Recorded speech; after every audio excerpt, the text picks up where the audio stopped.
Good morning, friends.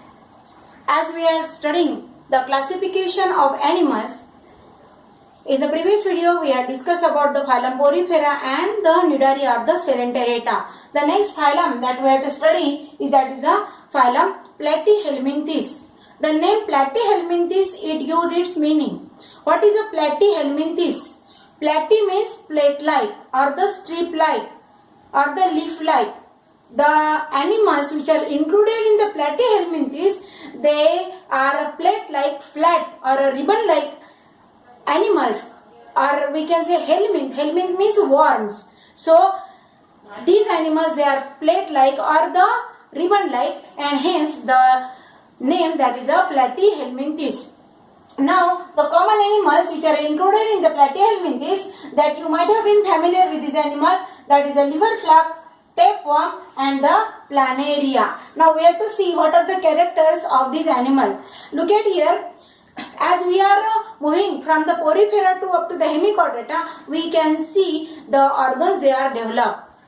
Some sort of organ systems they are also developing in the animal. So this is among the evolutionary trend. So the evolution, it occurred in this animal, so that the organ differentiation you can see easily in this animal. The first character of the Platyhelminthes is that these are the slender and flat leaf-like animal. As I had already told you that these are the flat plate-like or the leaf-like animal, so that they are included in the Platyhelminthes. They are mostly endoparasite and the few are the free-living and the aquatic animal. What are the endoparasite? You know that parasite means what? Those animals which can depend for their food on the other animals.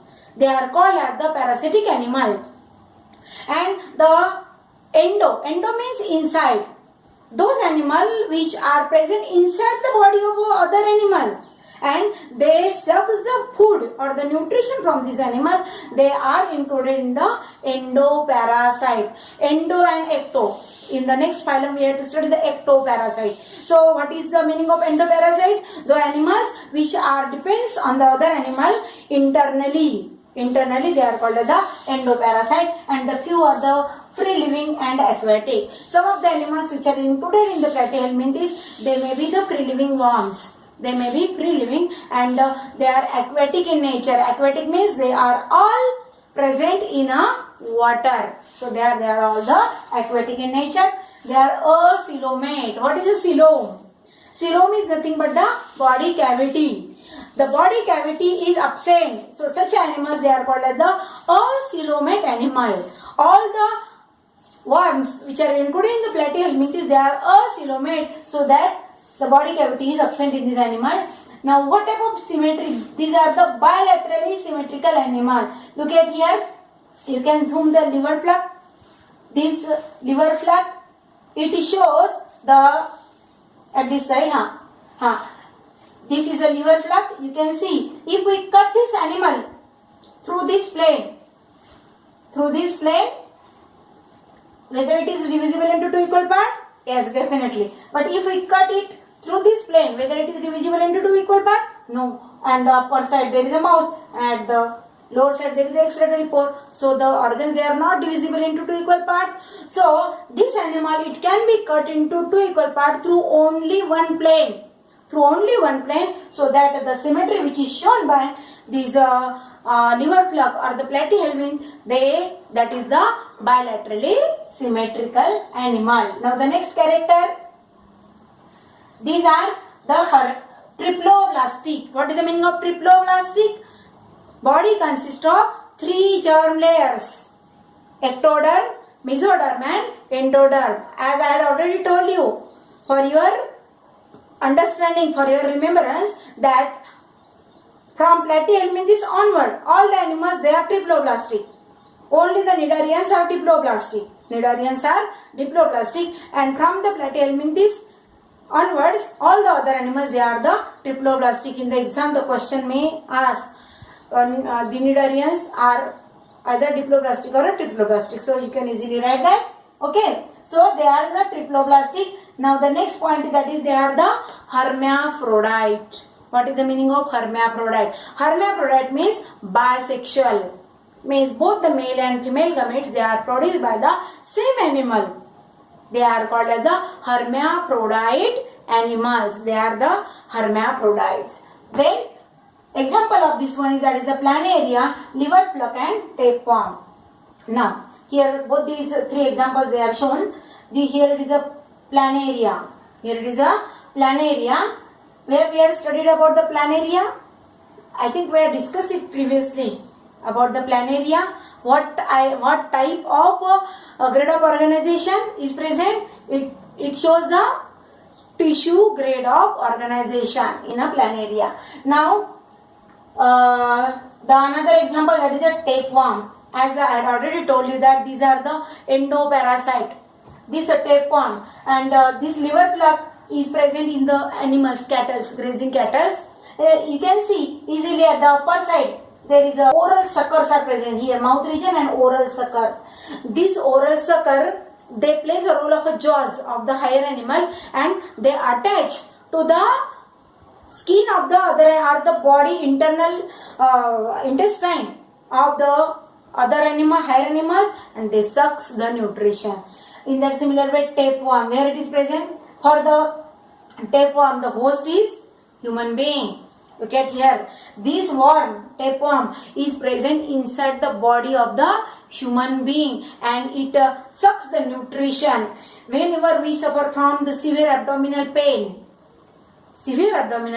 and whenever we go towards our doctor, and there is no other disease diagnosed at that time, no doubt there must be present such a type of a worm inside the body, and generally it is present in the adults. It is a tapeworm. Okay, so the next phylum that we have to study, that is the phylum Aschelminthes.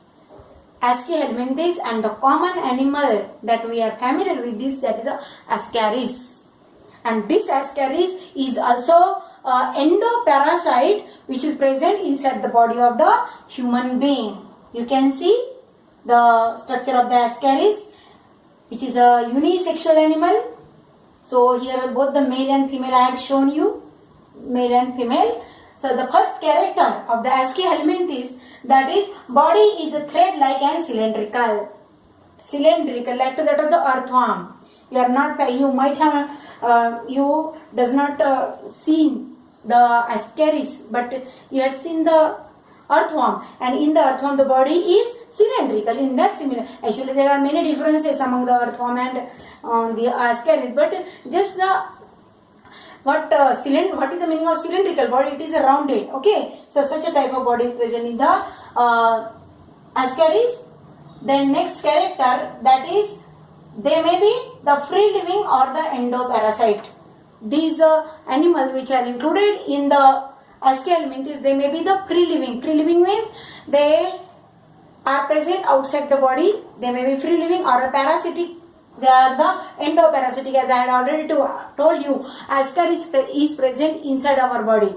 It is attached to the intestine and sucks the nutrition, whatever may be the food that we are eating, that is the digested food that is absorbed by this animal. Okay, they are pseudocoelomate. Pseudo means false body cavity that is present in this animal. I had already discussed about the pseudo, eucoelomate and acoelomate animal. And then triploblastic body, it consists of the three germ layers. Three germ layers, that is ectoderm, mesoderm and endoderm. These are the three germ layers which are present in this animal. Body is non-segmented and covered with a tough cuticle. You can observe the picture of this Ascaris. Whether the segments are present in this animal? No, the segments are not present. So body is non-segmented and it is covered with a tough cuticle. The outer covering of the body, it is made up of the cuticle. It is made up of cuticle, and these are unisexual. I had already told you unisexual means the male and female gamete, they are produced by the two different animals. Here it is a male and here it is a female. Female is larger than that of the male, and the tail of the male is curved. This is the difference in the male and female Ascaris. Okay. Now the next, the example is that is Ascaris loa loa, which is also called as the eyeworm. Loa loa. It is called, and Ascaris. It is also called as Ascaris is also called as Ascaris is also called as the intestinal worm. It is called as the intestinal worm, and the loa loa is called as the eyeworm and filarial worm. Do you familiar with the filarial worm? Which disease it causes? It causes the filariasis, or it is also called as the elephantiasis. In Marathi we call it as a hatti pai. Hatti pai rog. And how it is caused?